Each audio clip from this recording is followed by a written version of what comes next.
Commander Zekthor stood before the Galactic Council, his forearms trembling despite his best efforts to maintain composure. The holographic display behind him showed nothing but empty space where the Vraxian armada had been just 3 cycles ago. "Impossible!" Counselor Miravan hissed, her scales rippling with disbelief. The Vraxians conquered 17 star systems in a single solar rotation. Their fleet numbered 10,000 warships. They don't just disappear. Zekthor's mandibles clicked nervously. The last transmission we received was brief. 3 words in Galactic Standard. He paused, his voice dropping to barely above a whisper. Human contact interesting. A wave of confused murmurs swept through the chamber. The Quarathi delegate, a being of pure energy contained within a crystalline shell, pulsed with curiosity. Humans, those primitives from the Sol system? They haven't even achieved faster than light travel yet. Correction, Zekthor said, pulling up archived data. They hadn't achieved FTL travel. Our last survey was conducted 43 cycles ago. Intelligence suggested they were still confined to their home system, engaged in rudimentary space exploration. Counselor Miravan leaned forward, her 6 eyes narrowing. And now you're suggesting these humans somehow destroyed the most powerful military force in known space? I'm not suggesting anything, Zekthor replied. I'm stating what the data shows. The Vraxian fleet entered human territory. They sent 1 transmission. Then complete silence. We sent 3 reconnaissance drones.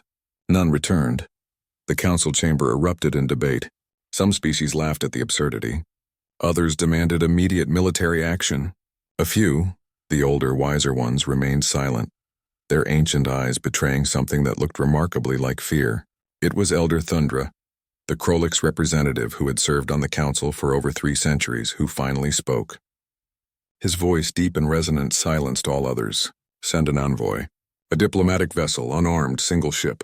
You want us to talk to them? Miravan scoffed. After they potentially destroyed. We don't know what happened, Thundra interrupted, his ancient gaze sweeping across the chamber.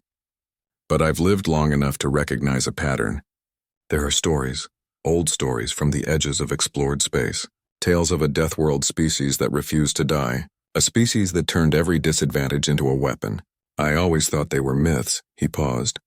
Perhaps I was wrong. The council voted. The envoy would be sent. Captain Yelnara volunteered for the mission. As a seraphim, her species valued honor above survival, and she saw no greater honor than facing the unknown. Her ship, the Harmonious Dawn, was sleek and unarmed, broadcasting peace protocols on every known frequency. As she approached the Sol system, her sensors picked up something that made her breath catch. Debris, massive amounts of it. The scattered remains of Vraxian warships, twisted and broken, forming a crude perimeter around the 3rd planet. Harmonious Dawn, this is Earth Space Command. A voice crackled over her communications array.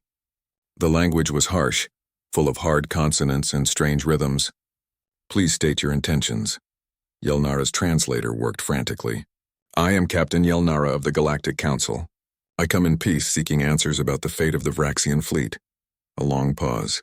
Then, permission to approach granted. Transmitting coordinates. Captain, I should warn you. What you're about to see might be unsettling. The Harmonious Dawn descended through Earth's atmosphere, and Yelnara's eyes widened. Massive shipyards floated in orbit, each one churning out vessels that combined sleek council technology with something else, something brutal and efficient. On the planet's surface, cities sprawled across continents teeming with billions of humans. She landed at the designated coordinates where a human delegation waited. They were small compared to most species she knew, bipedal, with only 2 arms and 2 legs, fragile looking. But their eyes held something that made her instinctively step back, a sharpness, an intensity that spoke of predators, not prey. The lead human, who introduced himself as Admiral Chen, smiled. It was not a comforting expression. Captain Yelnara, welcome to Earth. I imagine you have questions.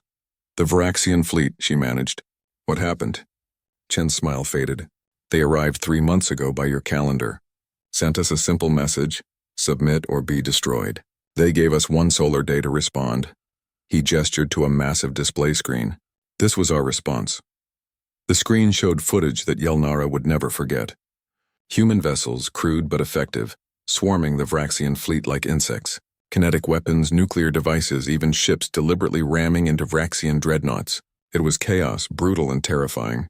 "You must understand something about humans, Captain," Chen continued. "We come from a planet that has tried to kill us since we first stood upright. Ice ages, supervolcanoes, plagues, predators.